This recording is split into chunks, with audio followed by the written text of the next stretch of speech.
میرے بھائیو، اللہ کو راضی کر لو، اللہ کو راضی کر لو۔ مسلمان ہونا بہت بڑی دولت ہے۔ میں 6 بر اعظم پھرا ہوں، دنیا کے بادشاہوں سے ملا ہوں، مالدار فقیروں سے ملا ہوں، جنہیں اللہ کا نہیں پتہ ان سے زیادہ درد مند انسان دنیا میں کوئی نہیں۔ جنہوں نے اللہ کو بھلا دیا ان سے زیادہ دکھی انسان کوئی نہیں۔ جنہوں نے اللہ کو بھلا دیا ان سے زیادہ ناکام انسان کوئی نہیں۔ اللہ کو پا لینے والا کبھی نہ ہارا اور اللہ کو کھو دینے والا کبھی نہ جیتا۔ اللہ کو راضی کرنے والے کے مقدر میں ہار نہیں ہے، چاہے سولی پہ لٹک جائے، چاہے ٹکڑے ٹکڑے کر دیا جائے، چاہے آگ میں جلا دیا جائے، چاہے جانوروں کے آگے قیمہ کر کے پھینک دیا جائے۔ جس نے اللہ کو پا لیا وہ کبھی نہ ہارا، اس نے کچھ نہ کھویا، اس نے سب کچھ پایا۔ اور جس نے اللہ کو کھو دیا اس نے سب کچھ کھو دیا، سب کچھ لٹ گیا۔ بھائیو، میں آج جھولی پھیلانے آیا ہوں، میں سیاسی آدمی نہیں ہوں، میں جھولی پھیلانے آیا ہوں، ووٹ کے لیے نہیں۔ میں اس بات کی جھولی پھیلانے آیا ہوں کہ آج تم سارے کلمہ گو مسلمان بھائی اللہ کو راضی کر لو، اللہ کو راضی کر لو۔ جتنا بڑا سودا کرنا پڑے کر جاؤ، جتنی بڑی قیمت دینی پڑے دے جاؤ، اور اپنے اللہ کو راضی کر جاؤ۔ جان پہ کھیلنا پڑے کھیل جاؤ، مال لٹانا پڑے لٹا دو، عزت آبرو داؤ پہ لگے لگا دو، پر اللہ کو نہ ہاتھ سے جانے دو۔ اللہ تمہارا ہے تو سب کچھ تمہارا ہے، اللہ تمہارا نہیں تو کچھ بھی تمہارا نہیں ہے۔ فرعون کی باندھی مسلم عورتیں بہت سی موجود ہیں بیان میں، عورتوں کے لیے سنا رہا ہوں، تمہارے لیے بھی سنا رہا ہوں۔ فرعون کی ایک باندھی تھی، مسلمان ہو گئی۔ عورت تو کمزور ہوتی ہے، پھر وہ باندھی ہو تو اور کمزور ہوتی ہے، اور کلمہ چھپتا نہیں ہے۔ اس کا ایمان اس کے دل میں تھا پر وہ نکل ہی پڑا۔ خوشبو کون چھپا سکے، خوشبو کیسے چھپ سکتی ہے؟ اس کے ایمان کا پتہ چل گیا۔ فرعون نے اسے پکڑوایا۔ اس کی 2 بیٹیاں تھیں، ایک دودھ پیتی تھی، ایک انگلی پکڑ کے چلتی تھی۔ اس نے بڑے کڑا میں تیل ڈالا، اس کے نیچے آگ جلائی، تیل کھولنے لگا، اس نے دربار سجایا، اور اس کے اپنی باندھی کو بلایا، اس کی 2 بیٹیوں کو بلایا۔ یہ مائیں سن رہی ہیں کہ ماں اولاد کے لیے کیا کچھ کر گزرتی ہے، کیا کچھ کر گزرتی ہے۔ مامتا سے تاریخ بھری پڑی ہے، اور اللہ نے بھی جو اپنی محبت کو تشبیہ دی ہے کہ میں اپنے بندوں سے محبت کرتا ہوں، تو باپ کی محبت سے تشبیہ نہیں دی۔ اللہ نے کہا میں ماں سے 70 گنا زیادہ پیار کرتا ہوں۔ اس نے کہا فرعون نے کہا اگر تو موسیٰ کے رب پہ ایمان لائی تو تیری دونوں بیٹیوں کو جلا دوں گا اس تیل کے اندر، اور تجھے بھی جلا دوں گا اس تیل کے اندر۔ ہاں لوگ سمجھتے ہیں موت بہت بڑی سزا ہے۔ ارے جس نے اللہ کو پا لیا اس کے لیے موت تحفہ ہے۔ وہ دنیا کے دکھوں سے نجات پا گیا اور آخرت کی نعمتوں کا حقدار بن گیا۔ تو فرعون کی باندھی نے کہا فرعون یہ تو میری 2 ہیں، اگر میرے پاس اور ہوتی، میرے پاس 100 ہوتی تو میں 100 بھی اللہ کے نام پہ قربان کر دیتی۔ فقض ما انت قاض، کر جو تجھے کرنا ہے۔ انہیں بڑی بیٹی کو پکڑا، انہیں کہا اماں ہائے اس ماں سے پوچھو جس کے آگے جلتا ہوا تیل اور اس کی بیٹی کو ڈالا جا رہا ہو، اور وہ اماں کہے، اور اس کا ایک بول ماں کا، ایک بول بیٹی کی جان بچا سکتا ہو۔ کلمہ کفر کہہ جا، گھر میں جا کے توبہ کر لے، معاف ہو جائے گا۔ میں قربان جاؤں۔ ایک مقام ایمان کا ایسا آتا ہے کہ قربان ہونا زیادہ محبوب ہو جاتا ہے جان بچانے سے۔ انہوں نے کہا اماں، انہوں نے کہا بیٹی صبر، اللہ کے نام پہ قربان ہو جا۔ ادھر آ ستمگر ہنر آزمائیں تو تیر آزما، ہم جگر آزمائیں اہ نہ کر لبوں کو سی، عشق ہے دل لگی نہیں، سینے پہ تیر کھائے جا، آگے قدم بڑھائے جا، یا زبان حال سے کہہ دے کہ ہاں ستائے جا۔ ہاں عشق کی آگ ایسے ہی بھڑکتی ہے، شمع ایسے ہی فروزاں ہوتی ہیں، یہ کمکمے تو بجھ جاتے ہیں، لیکن یہ ایمان والے جو شمع جلا گئے یہ آج تک روشن ہیں، جن کی روشنی میں چلنے والوں کو راستہ مل رہا ہے۔ انہیں بڑی بچی کو پکڑا، ٹانگوں سے پکڑ کے یوں ڈالا، وہ ہائے کرتی گئی اور وہ چٹک گئی اور وہ جل گئی اور وہ بھن گئی مچھلی کی طرح، تلی گئی مچھلی کی طرح۔ ماں ہے، اس کا کلیجہ پھٹ گیا لیکن آنکھوں سے آنسو کا ایک قطرہ نہیں نکلا۔ صبر دیکھنا ہو تو اسے دیکھو، صبر پڑھنے سے نہیں آتا، اسے دیکھو، اسے دیکھو، ایک قطرہ نہیں نکلا تو اس نے کلیجہ پھٹ گیا۔ تو اللہ نے ماں کی آنکھوں سے پردہ ہٹایا اور اس نے دیکھا اپنی بیٹی کی روح کو نکلتے ہوئے۔ بیٹی کہہ رہی اماں صبر کرو، ابھی جنت میں اکٹھے ہو جائیں گے۔ پھر انہیں چھوٹی بچی کو پکڑا، دودھ پیتی، جسے پتہ بھی نہیں میرے ساتھ کیا ہونے والا ہے، اس کی تو آہ بھی نہ نکل سکی اور اسے انہوں نے تیل میں ڈال دیا اور وہ جل کے کوئلہ ہو گئی۔ ماں کی آنکھوں سے پردہ ہٹایا، اللہ نے ماں نے بچی کی روح کو نکلتے دیکھا کہ اماں صبر صبر، ابھی اکٹھے ہو جائیں گے۔ پھر جب اس کو پکڑنے لگے تو اس نے کہا فرعون میری ایک خواہش پوری کرو گے؟ کہ کیا؟ کہ جب مجھے بھی جلا دو تو مجھے اور میری بیٹی کی ہڈیاں باہر نہ پھینکنا، ہمیں کٹھے کہیں دفن کر دینا، کٹھے کہیں دبا دینا۔ فرعون نے کہا ہاں تمہاری یہ خواہش پوری کر دی جائے گی۔ ہاں دنیا میں اللہ فرعونوں کو مہلت دیتا چلا آیا، لیکن فرعونوں کو مار کے دکھایا، نمرودوں کو مہلت دیتا چلا آیا، پھر نمرودوں کو مار کے دکھایا، قارونوں کو مہلت دی، پھر قارونوں کو مار کے دکھایا، پھر جنت اور جہنم کا نظام بنایا۔ پھر ایک دن مجھے بھی کھڑا کرے گا اور تمہیں بھی کھڑا کرے گا، پھر ایک طبقہ جنت کا حقدار بنے گا، ایک طبقہ آگ کا حقدار بنے گا۔ پھینک دیا، جل گئی، ہڈیاں نکل آئیں، انہیں ہڈیوں کو اٹھا کر زمین میں دبا دیا۔ 2000 سال گزر گئے، میرا نبی دنیا میں موسیٰ علیہ السلام کے 2000 سال بعد آتے ہیں اور آپ معراج پہ چلتے ہیں۔ جب آپ بیت المقدس سے معراج کو اٹھے تو آپ کو زمین سے جنت کی خوشبو آئی، تو آپ نے ارشاد فرمایا جبریل میں جنت کی خوشبو سونگھ رہا ہوں، یہ کہاں سے آ رہی ہے؟ تو آپ نے جبریل نے عرض کی یا رسول اللہ فرعون کی باندی اپنی بیٹیوں کے ساتھ، اپنی ہڈیوں کے ساتھ جس جگہ پر دفن ہے، جس دن اسے دفن کیا گیا تھا اس دن سے آج تک یہ خوشبو آ رہی ہے اور یہ قیامت تک خوشبودار رہے گا۔ یہ زمین کا ٹکڑا کہ یہاں وہ دفن ہے جس نے اللہ کے ساتھ سودا کر لیا۔ اللہ سے سودا کر لو، اللہ سے سودا کر لو۔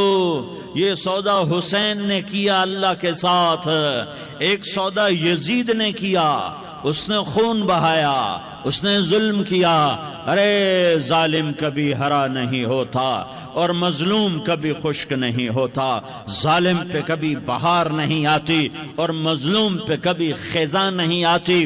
اللہ ظالم کو مہلت ضرور دیتا ہے، لیکن ایک دن ہے جب اللہ جنت کو سجائے گا اور جہنم کو بھڑکائے گا اور ترازو کو لٹکائے گا اور پل صراط کو قائم کرے گا اور اپنے عرش کو لائے گا اور خود فرشتوں کو بلائے گا، پھر طارق جمیل کو قبر سے اٹھائے گا، سردار عزیر کو قبر سے اٹھائے گا، زید عمر بکر کو قبر سے اٹھائے گا، پھر مجھ سے سوال کرے گا میں نے تمہیں دنیا میں عزت دی، مال دیا، بتا آج میرے لیے کیا کر کے لایا ہے؟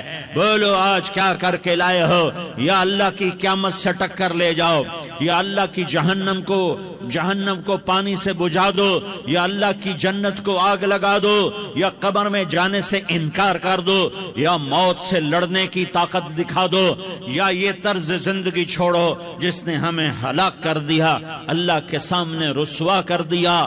موت ہے، جنت ہے، جہنم ہے، آخرت ہے، اللہ ہے، رسالت ہے، محمد مصطفیٰ کی ہستی ہے جو تمہارے لیے پس گیا، لٹ گیا، دان توڑوائے، خون ہوا۔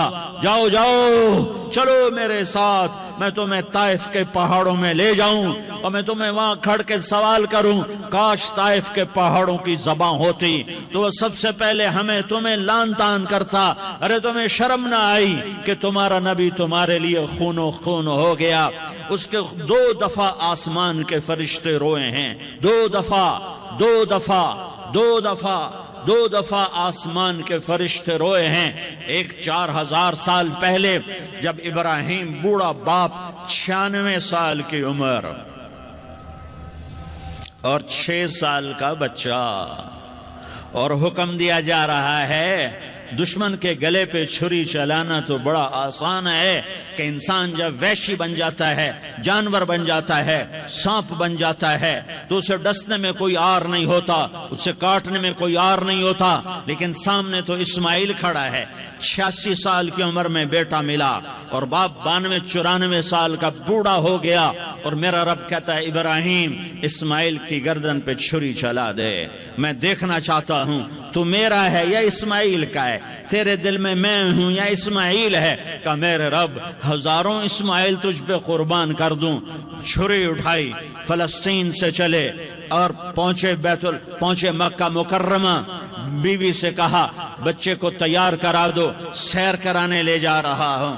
بچے کو تیار کرایا، آج پہلی دفعہ بچہ باپ کو دیکھ رہا ہے، انگلی پکڑ کے اچھلتا ہوا جا رہا ہے، میرا ابا مجھے سیر کرانے لے جا رہا ہے، یعنی خبر کے چھری کے نیچے سے گزارنے لے جا رہا ہے، اور لیاری والوں کو پیغام دینے جا رہا ہے کہ اللہ پر ہر شے قربان کرنا سیکھو، اللہ کے لیے ہر جذبہ چھوڑنا سیکھو، ہر شے سے ہٹنا سیکھو، جہاں اللہ ناراض ہے ہٹ جاؤ، ہٹ جاؤ، ہٹ جاؤ، ہار نہ پڑے ہار جاؤ، مٹنا پڑے مٹ جاؤ، لٹنا پڑے لٹ جاؤ، دھکے کھانے پڑے کھا لو کھا لو کھا لو، کہ دنیا میں سب سے زیادہ دھکے کھانے والا میرا حبیب محمد مصطفیٰ۔ مجھے لیاری کا کوئی گھر دکھاؤ جہاں غریب نے پیٹ پہ پتھر باندھا ہو، آؤ میں تمہیں دکھاتا ہوں، میرا نبی مسجد نبوی میں بیٹھا ہوا ہے اور ایک صحابی آتا ہے اور آ کر یوں کپڑا اٹھاتا ہے، کہتا یا رسول اللہ ادھر دیکھو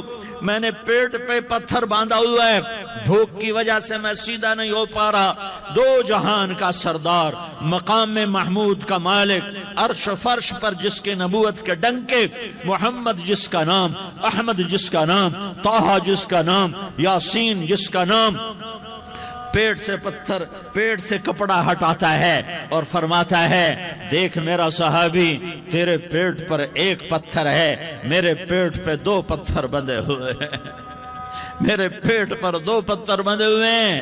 ہاں ابراہیم نے چھری نکالی، بیٹا تیرے ذبح کرنے کا حکم ہو چکا ہے۔ بیٹا کہتا ابا جلدی کر، دیر کیوں کرتا ہے؟ ہاں کہانی سنانی ہے لیاری والوں کو، ایسی اولاد بناؤ، ایسے باپ بنو، اللہ کے امر پر یوں قربان ہونا سیکھو۔ اور اب معصوم بچے کو حیران ہو کر ابراہیم دیکھتا ہے، بیٹا تجھے پتہ ہے میں کیا کہہ رہا ہوں؟ کہاں پتہ ہے، آپ کہہ رہے ہیں میں ذبح کروں گا تو میں مر جاؤں گا، میں مر جاؤں گا تو مجھے آپ کی جگہ اللہ ملے گا، اللہ آپ سے بہتر ہے، مجھے دنیا کی جگہ جنت ملے گی، جنت دنیا سے بہتر ہے۔ پھر معصوم بچے کو ماں یاد آ جاتی ہے، پھر کہتا ہاں مجھے اپنی ماں کا غم ضرور ہے، اسے بڑا صدمہ ہوگا میرے مرنے کا، تو اپنا گریبان کھولا اور کرتا اتارا، کہ ابا میں جب مر جاؤں تو یہ کرتا سنبھال لو، یہ میری ماں کو دے دینا، یہ میری نشانی اس کے پاس رہے گی، جب کبھی میں یاد آؤں گا میرا کرتا دیکھ لیا کرے گی، اور تو اپنے کرتے میں مجھے کفن دے کر ادھر ہی دبا دینا، مجھے ادھر مکے نہ لے جانا کہ میری میت کو دیکھ کر میری ماں کو بڑا دکھ ہوگا، مجھے ادھر دبا دینا۔ ابا میرے ہاتھ باندھ دے، میرے پاؤں باندھ دے، اور لیاری والوں کو پیغام دے دو کہ اللہ پہ یوں قربان ہوا جاتا ہے۔ تم پیسے پہ لڑے، تم منصب پر لڑے، تم عہدوں پر لڑے، تم ایک دوسرے کے خون کے پیاسے ہوئے، کیا موت مر گئی ہے تمہارے لیے؟ کیا آخرت کو آگ لگ گئی ہے؟ کیا جنت کو آگ لگ گئی ہے؟ کیا جہنم کو بجھا دیا گیا ہے؟ کیا طارق جمیل کے لیے قبر کا ٹکڑا مقرر نہیں ہے؟ کیا اس کی جان کے نکلنے کا وقت مقرر نہیں ہے؟ کیا منکر نکیر میرے پاس آنے والے نہیں ہیں، تمہارے پاس آنے والے نہیں ہیں؟ 96 سال کا بوڑھا باپ بیٹے کے ہاتھ باندھ رہا ہے کسائی کی طرح، جسے بکرے کے ہاتھ پاؤں باندھتا ہے، پاؤں باندھ رہا ہے۔ پھر بیٹے نے کہا ابا مجھے الٹا لٹانا، سیدھا نہ لٹانا، کہیں تیری نظر پڑے اور تیرا ہاتھ کانپ جائے اور حکم ٹوٹ جائے، مجھے الٹا لٹا دے۔ وَتَلَّهُ لِلْجَبِينِ، الٹا لٹایا اور اپنا گوڈا ان کی کمر پہ رکھا اور ایسے ان کے سر کے بال پکڑ کر یوں سر اٹھایا، چھری کو نیچے سے گزارنے کے لیے، ایک ہاتھ میں سر کے بال، ایک ہاتھ میں چھری، گوڈا اس کی کمر پر، اور یوں آسمان کو دیکھا۔ ہائے ہائے، کائنات ہل گئی، ابراہیم کی نظر آسمانوں پر گئی کیا؟ فرشتوں میں ہلچل مچ گئی۔ فرشتوں کو کیا خبر کہ آگے کیا ہونے والا ہے؟ کہنے لگے یا اللہ، کیا تو مجھ سے ناراض ہو گیا ہے کہ اسماعیل کی محبت نے میرے دل میں جگہ پکڑ لی ہے؟ یہ لے تیرے نام پہ قربان کرتا ہوں، ناراض نہ ہونا، تجھ پر ہر شے فدا ہے، ہر شے قربان ہے۔ یہی لا الہ الا اللہ کا مطلب ہے۔ چھری چلائی، جب یہ کہا یا اللہ میں تیرے نام پہ اسماعیل کو قربان کرتا ہوں، ساتوں آسمان کے فرشتے زارو زار روئے کہ فرشتوں کو نہیں پتا آگے کیا ہونے والا ہے۔ دوسری دفعہ 4000 سال بعد یہ طائف کی وادی ہے اور یہ محمد بن عبداللہ ہے اور یہ بھاگ رہے ہیں اور پیچھے پتھر پڑ رہے ہیں، اور وہ بھاگ کے پیچھے پتھر پڑ رہے ہیں، پھر آپ گرتے ہیں، پھر اٹھ کے بھاگتے ہیں، پھر پتھر پڑتے ہیں، پھر آپ گرتے ہیں، پھر اٹھ کے بھاگتے ہیں، پھر پتھر پڑتے ہیں، پھر آپ بے ہوش ہوتے ہیں، زید بن حارثہ اٹھاتے ہیں، باغ میں پناہ لیتے ہیں، پھر آپ کو ہوش آتا ہے، پھر آپ اللہ کی بارگاہ میں دعا کرتے ہیں۔ اس دعا کو سن کر ساتوں آسمان کے فرشتے زارو زار روئے کہ یا اللہ آج میرا تجھ سے گلہ کرنے کو جی چاہ رہا ہے۔ اشکو الیک ضعف قوتی وقلت حیلتی وہوانی علی الناس، میرے رب آج میں تجھ سے گلہ کرتا ہوں، تو نے مجھے کن لوگوں کے حوالے کر دیا جنہوں نے مار مار پتھر مجھے لہو لہان کر دیا۔ اللہ کی غیرت، اللہ کا غضب حرکت میں آیا اور فرشتہ اترا۔ ہاں یا تو میں کیا کہوں، دیکھو اپنے نبی کا معاف کرنا، دیکھو اپنے نبی کا معاف کرنا، دیکھو یہاں تو بیٹا ماں کو معاف کرنے کے لیے تیار نہیں، بھائی کو معاف کرنے کے لیے تیار نہیں۔ فرشتہ پہاڑوں کا آ گیا، یا رسول اللہ اگر آپ اجازت دیں تو ہم دونوں پہاڑوں کے اندر ان کو چکی کے پاٹ کی طرح مسل کے پیس کے کیما بنا دیں اور ان کو ختم کر دیں۔ تو میرے نبی نے فرمایا نہیں، مجھے امید ہے اگر انہوں نے کلمہ نہیں پڑھا تو ان کی نسلوں میں کوئی کلمہ پڑھنے والا آئے گا۔ میں نے معاف کیا ہے، اللہ کو پا لیا، سب کچھ پا لیا، اللہ کو کھو دیا، سب کچھ کھو دیا۔ یہ لا الہ الا اللہ کا پیغام ہے، یہ لا الہ الا اللہ کا پیغام ہے، یہ لا الہ الا اللہ کا پیغام ہے کہ مرنے سے پہلے اللہ کو راضی کر جاؤ۔ ہاں حسین نے اللہ کو راضی کیا، یزید نے حکومت کو راضی کیا، اس نے حکومت پالی، وہ حکمران بنا، اس کے خاندان نے حکومت کی اور حکومت اس کی باندھی بنی، اور حسین نے جان دے کر نیزے پہ سر چڑھا دیا۔ کائنات کا افضل ترین خون ایسے پانی کی طرح سستا ہو کے زمین پر بہا۔ ظالم مظلوم کی کہانی کوئی نئی نہیں ہے، پرانی ہے، لیکن میں فقیر کی بات یاد رکھنا، مظلوم کبھی ناکام نہیں ہوتا اور ظالم کبھی کامیاب نہیں ہوتا۔ مظلوم بن جاؤ حسین کے ساتھی بن جاؤ گے، ظالم بنو گے تو یزید کے ساتھی بنو گے۔ محرم میں کیا سارا سال یزید پہ لعنت پڑتی ہے، لیکن ظلم کرنے والا یاد رکھ لے کہ یزید کے ساتھ کھڑا کیا جائے گا۔ یزید کے ساتھ کھڑا ہونا کون پسند کرے گا؟ مظلوم بن جاؤ، آل رسول ذبح ہو رہے ہیں، حسین ذبح ہو رہا۔ کون حسین؟ میرے نبی کا لاڈلا حسین۔ کون حسین؟ میرے نبی کا نواسا حسین۔ کون حسین؟ جس کے ہونٹوں پہ بوسے دیے، جس کے ماتھے کو چوما، جس کی آنکھوں کو چوما، جس کے سینے کو چوما، جس کے ہاتھوں کو چوما، جس کو سینے پہ لٹایا۔ ارے میں تمہیں کیا بتاؤں، گھر میں داخل ہوئے اور اپنے ہاتھ زمین پہ ٹکا دیے اور پاؤں بھی زمین پہ، گوڑے بھی زمین پہ ٹکا دیے، اور ایسے اپنی کمر کو بیلنس کر کے دونوں بچوں کو اپنی کمر پہ بٹھایا اور کمرے میں چکر لگا رہے ہیں، اور پھر اوپر منہ کر کے کہہ رہے ہیں تمہاری سواری کیسی ہے بھائی؟ بچوں بولو تمہارا اونٹ کیسا ہے؟ ایسے سواروں میں ایک کو زہر دیا، ایک کو نیزے پہ لٹکا دیا، پر اللہ انہوں نے